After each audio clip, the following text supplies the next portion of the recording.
وزي ما شفنا في الحلقة اللي فاتت ان بطلنا اخد روح النمر اللي كان عايزها، وعلشان كده راح علشان يتدرب بعدها. واما بقى عن الولد شوانج فبيرجع لبيت العيلة، واول ما بيرجع هناك بيقابل تيان وبيتكلم معاه، بيعرفه ان تانج اول ما ظهر قتل كل الخبراء بتوعهم علشان ياخد روح النمر منهم. تيان اول ما بيسمع الكلمتين دول بيتعصب جدا وقتها، وبيكون على اخره من تانج، وبيقول ازاي الحيوان ده ما يكونش خايف مننا، احنا لازم نعلمه درس ما ينساهوش ابدا في حياته. وبيقرر بعدها ان هو هيتعامل معاه بنفسه، بما انه هيبقى رئيس العائلة المستقبلية فلازم يعرف الناس كلها والمدينة بقوة عائلة وان، وان اي حد هيفكر ان هو يقرب منها هيكون مصيره الموت. واما عن تاني يوم بيعرف تيان باللي بطلنا تشانج عمله مع السيد التالت هو كمان، فبيتضايق وقتها لانهم كده بيقلوا من العائلة بتاعتهم ومش محترمينها ابدا. وبيطلب من واحد اسمه هوانج وقتها ياخد شوية رجالة من اللي معاه ويروحوا مع اخوه المصاب علشان ينتقموا منهم بأسوأ الطرق. واما بقى في نفس الوقت وعلى الجانب الاخر بنشوف بطلنا تشانج لما كان بيكمل الصيد بتاعه بعد ما عالج الاصابات اللي عنده، ولكن وفجأة بدون اي مقدمات بيلاحظ ان في وحش كبير جدا قدامه وبيهجم عليه، وساعتها بلعه. كان عايز ان هو ياكل بطلنا تشانج، ولكن بطلنا تشانج بيلحق نفسه في اللحظة الاخيرة وبيضربه ضربة قوية جدا بيقضي عليه وبيخرج من جواه. وفي نفس المكان واثناء ما كان واقف بيلاقي التعبان الذهبي اللي كان بيدور عليه، فبيروح يهجم عليه وبياخد روحه، وبيكون مبسوط جدا لان بالشكل ده هيكون قوته الجسدية وزراعته اقوى بكتير. وبعد ما بيقتله بيلاقي خنجر على شكل نص قمر، فبيقعد يفكر مع نفسه يا ترى هو ده الخنجر الروح الشريرة ولا لا. وتاني يوم بتنتشر في المدينة كلها ان تيان هو والخبراء بتوع عائلة جون رايحين يقتلوا الولد تانج.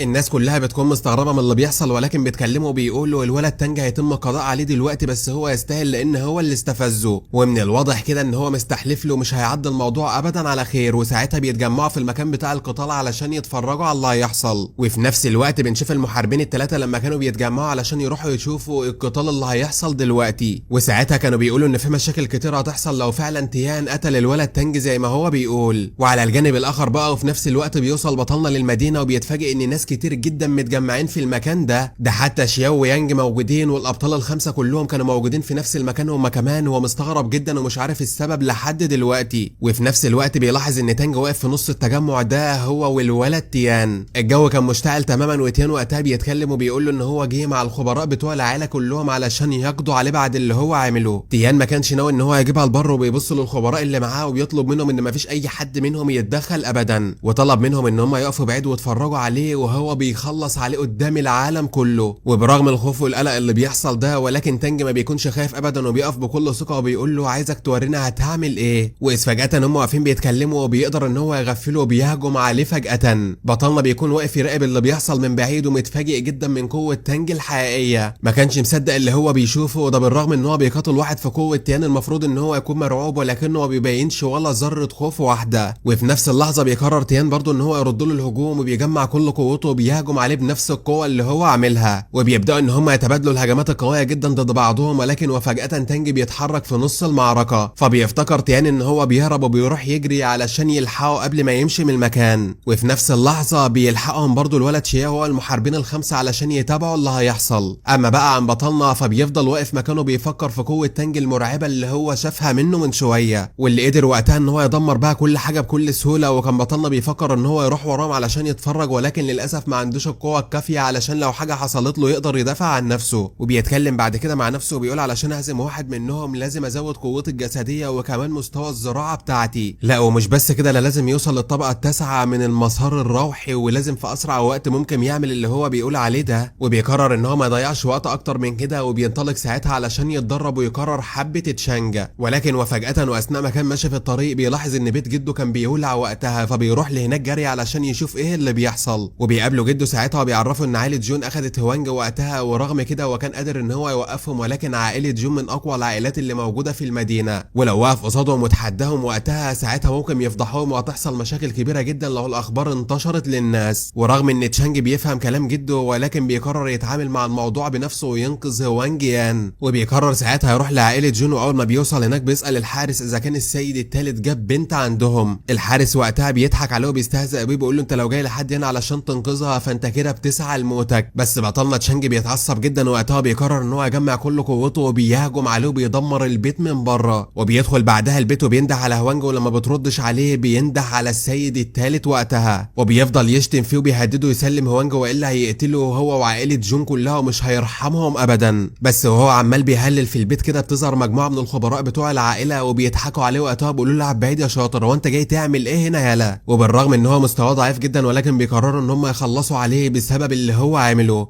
تشانج كان عارف ومدرك وقتها ان هم اقوياء جدا ولكن ما بيهتمش بالكلام ده، وبيمسك السيف بتاعه وبيقرر ان هو يهاجم عليهم، وبيقول لهم ان هو هيعمل كل حاجه يقدر عليها علشان يخلص عليهم كلهم وينقذ البنت هوانجا. فبيتصدموا ساعتها من قوته الرهيبه، وبيقرر واحد من الخبراء ان هو يتعامل معاه بس مش بيعرف ان هو يصيبه وبيتصاب في النهايه. بطلنا تشانج بيضحك عليهم باستهزاء وقتها وبيقول لهم ان مصير اي حد هيقف قصاده هو الموت، وبيسالهم مره تانية عن مكان هوانجا ولكن مفيش اي حد بيديله اي اهتمام، وبيقرروا ان هم يجمعوا قوتهم علشان يخلصوا عليه مع بعض. ولكن تشانج ما بيكونش همه اللي بيحصل ده برضه، وبيقف قدامهم بكل قوه وبيقدر ان هو يتصدى الهجوم بتاعهم بسهوله. وبكل غضب وقتها بيسالهم للمره الاخيره عن مكان هوانجا. واحد من الحراس بيكون خايف جدا وبيطلب منه ان هو يسيبه ويعرفه عن مكانها بالفعل، ولما بيوافق بطلنا على العرض بتاعه بيعرفوا ان السيد الثالث اخدها للسجن. وفي هذه اللحظه على الجانب الاخر بنشوف السيد الثالث اللي بيكون اسمه سان شياو، واللي بنشوفه هو وهوانج تاو موجودين في السجن ومعاهم البنت هوانج يان. ووقتها تاو بيتكلم وبيقول لهوانج ان هم تعبوا جدا علشان يوصلوا لها ولازم تكون فخوره دلوقتي ان هي موجوده معاهم حاليا، وكمان بيكون مستمتع هو شايفها خايفه جدا ومرعوبه كده. وفجاه هم واقفين بيحاولوا ان هم يقربوا منها، فالبنت بتكون خايفه جدا وبتصرخ باعلى صوت باسم بطلنا تشانج. وفي نفس اللحظه بالفعل بيكسر بطلنا تشانج السجن وبيدخل عندها وبيطمنها ان هو موجود ومحدش هيقدر يعمل لها اي حاجه. اول ما بيشوفوا سان بيتصدم جدا ان هو موجود هنا، اما بقى عن توفى بيقول له ان هو بالشكل ده بيسعى لموته، وبيقرر وقتها ان هو يجمع كل قوته وينطلق للهجوم عليه. وكان بيضحك اثناء ما كان بيهاجم عليه وبيقول له مين الحيوان اللي يتجرأ يهجم على عائله جون بالمستوى الضعيف بتاعك ده؟ فبيحس بطلنا وقتها ان هو بخطر لان تاو بيحاول ان هو يمتص كل طاقته، وبيكون مدرك كمان ان قوه الراجل ده بتعادل قوه 5 اشخاص تقريبا، وهزيمته هتكون مهمه صعبه جدا. بيحاول وقتها ان هو يبعد عنه بسرعه ولكن تاو بيكون مصمم ان هو يقضي عليه، وبيتوعد له ان هو هيخلص عليه دلوقتي حالا ويخلي البنت هوانج تشوفه وهو مذلول تحت رجلهم وبيتوسل ليهم. وبعد الهجوم التاني اللي بيعملوا عليه بيكون قوي جدا وبيقدر بالفعل ان هو يصيبه. المره دي الاصابه بتكون قويه جدا لدرجه ان بطلنا تشانج بيحس ان هو هيموت بالشكل ده، ولكنه وقتها بيتكلم مع نفسه وبيقول ما ينفعش اموت بالشكل القذر ده واسيب الناس الحسالة تحكم العالم، والبنت هوانج محتاجه رعايه 5 سنين على الاقل علشان تقدر انها تعتمد على نفسها، وبيقرر ان هو لازم يقاتل لاخر نفس فيه علشانها. وفجاه بتبدا الهاله بتاعته ان هي تتغير ومستوى زراعته كمان بدا ان هو يزيد، وبيقدر بطلنا تشانج وقتها ان هو يخترق للطبقه الخامسه. تاو اول ما بيشوف اللي بيحصل ده بيكون مصدوم حرفيا وبيقول مستحيل يحصل بعد الاصابه اللي هو حصل عليها. تشانج بيقرر ان هو يخاطر مره كمان وبيطلع الخنجر اللي هو لقوه بيقتل التعابين وبيروح يهجم على تاو بيه. وقتها بتخرج منه هاله قويه جدا، الناس بتكون واقفه مستغربه وبتحس ان هو سيد سحر بيهجم على عائله جون. بنرجع تاني عند بطلنا اللي بيقدر ان هو يستخدم قوته كلها بيهجم عليهم، وبالفعل بيقدر ان هو يصيب سان وبيموت. وقتها بيفضل تاو واقف مصدوم حرفيا من اللي هو بيشوفه، ازاي اللي بيحصل ده الولد تشانج ده لسه مخترق للطبقه الخامسه مش اكتر. ما بيكونش فاهم سبب قوته القتاليه المرعبه اللي حصل عليها فجاه ده، وبيقول ان هو لازم دلوقتي حالا يستخدم قوته الحقيقيه علشان يخلص عليه. وفعلا وقتها ما بيكدبش خبر وبيحاول ان هو يستخدم قوته كلها للهجوم على بطلنا، ولكن هجوم بطلنا تشانج بيكون اقوى منه بكتير وبيقدر ان هو يتغلب عليه بسهوله في الوقت ده. بس في نفس اللحظه بيكون حاسس ان رؤساء العائله الثالثه لو جم دلوقتي حالا هيخلصوا عليه ومش هيقدر عليهم، وعلشان كده بيقرر في هذه اللحظه ان هو لازم يهرب من المكان في اسرع وقت ممكن. بنشوف تيان بعد كده لما بيرجع للعائله بتاعته بيكتشف اللي بطلنا عامله، وساعتها بيتصدم حرفيا، بيكون مذهول من اللي هو شايفه ومتضايق جدا من اللي بطلنا عامله، وبيقرر ان هو يروح ينتقم منه بابشع الطرق. لا ومش بس كده، ده من كتر ما هو متضايق منه ومغلول بيقرر ان هو يعرض مكافاه قدرها 100,000 عمله ذهبيه للي يقدر ان هو يوصله ليه. وبنشوفه وقتها كمان لما بيعرف رئيس عائله تانج باللي حصل كمان، ولما بيسمع اللي حصل ده من تيان بيكون مستغرب جدا وبيشك في بطلنا ان هو عنده قوه سحريه مذهله. ومش بس كده، ده بيشك ان هو عنده تقنيات خارقه وكمان عنده جسد كينج الخالد. بيأمرهم ان هم لازم يوصلوا له في اسرع وقت ممكن، وبيقول مين اللي عارف مكانه. الناس بتعرفه وقتها ان هو قدر يهرب من المكان وراح لجبل ملك الوحوش، ورغم ان ده طبيعي بعد اللي هو عامله ولكن الجبل ده خطر جدا، هم مش عارفين هو راح لحد هناك ازاي ومش خايف، ولكن بيطمنوه وقتها وبيقولوا له انه سهل جدا ان هم يلاحقوه هناك لان المكان صغير ومش هيقدر ان هو يهرب. بيزعق عليهم في هذه اللحظه وبيقول لهم انتوا لسه واقفين تتفرجوا على ايه؟ روحوا هاتوه دلوقتي حالا قبل ما حد يقبض عليه. وبس لحد هنا يا اساطير تكون حلقه النهارده خلاص خلصت. تفتكروا في حد هيقدر ان هو يقبض على بطلنا اول ولا هيقدر ان هو يهرب منهم؟ ويا ترى هيكتشفوا مين بطلنا بعد الحاجات القذره اللي هو عاملها فيهم دي، وهيعرفوا عيلته الحقيقيه ولا لا؟ كده؟ ده اللي هنعرفه مع بعض ان شاء الله في الحلقات اللي جايه. بس قبل ما نقفل الفيديو ده حابب اقول لك ان انت لازم تعمل لايك وكومنت حلو زيك كده، وطبعا تشترك في القناه علشان تتابع معانا باقي الاجزاء والحكايات الجامده اللي لسه هتنزل. ودلوقتي حابب اقول لك صلى على النبي واشوفكم على خير الفيديو اللي جاي.